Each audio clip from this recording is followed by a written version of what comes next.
A Vort from the Rebbe in this week's Parshas Vayechi.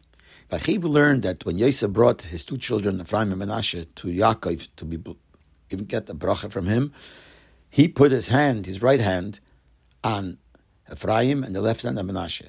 And Yosef told him, no, that's not how you do it. Menashe is the b'cher, so the right hand belongs to Menashe.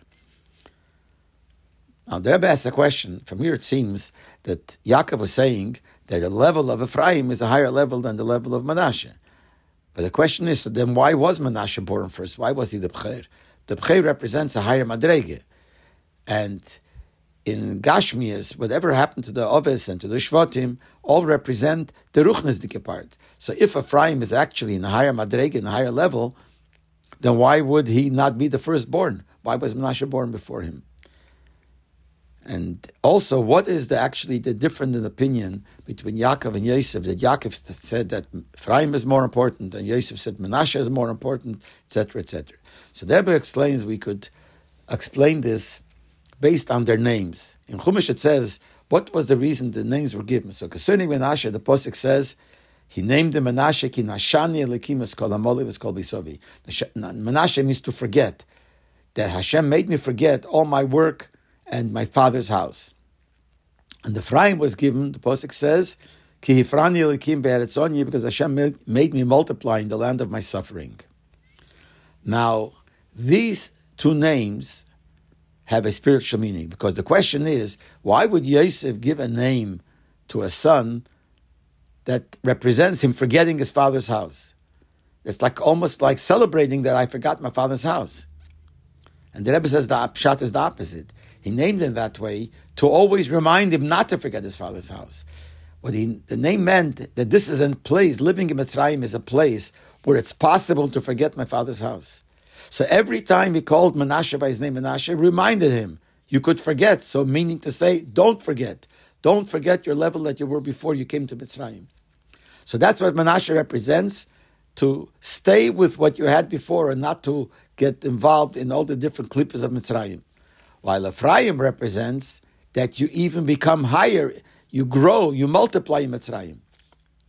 And these two represent a seder of Avodas Hashem. The first thing is when a Yid is in Golus, you have to remember not to forget where you really belong, not to forget where you come from. And knowing that in the place where you are, you could forget about Hashem and about your father's house, and make sure not to forget. And this next level is after you make sure that whatever you had before, you continue, you also are able to grow even more than you were before. So Menashe is the one that represents not forgetting, to remaining the way you were before you went to Golus. And Ephraim represents the even growing within the Golus. And that's the reason why Menashe was born first, because that's the Seder. First, you have to not forget what you had before. Then second, after that, you could reach a higher level, which is the level of Ephraim, ki Ephraim Yelikim, you could grow in Golus. And that was the dispute between Yaakov and Yosef. Yaakov stressed the importance of Ephraim, because the goal is to reach the higher level. That while you're in Golus, to reach the higher level. So that's why he said that that's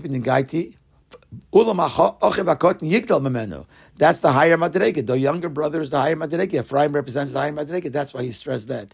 But Yosef stressed the fact that you have to start off with doing something not to forget what you had before. And since that's the only way you could reach the second level, so there is some extra importance in the first level. So Yaakov stressed the goal that you're reaching to, and Yosef stressed how you're going to reach that first you have to do this, and that's why he stressed what you do first, Menashe. Like Menashe was born the B'cher because that's first, Yosef stressed that. But in truth, both are important. And as far as a lesson for us in our being in Golus, you have to remember we have to do both. First thing is to make sure that the Golus and the things of Golus don't affect us, don't influence us, that we don't go down in our level. And then we also have to work on getting even higher, that being in Golus, with all the hardships and overcoming that, we're able to reach higher levels in the Avodas Hashem.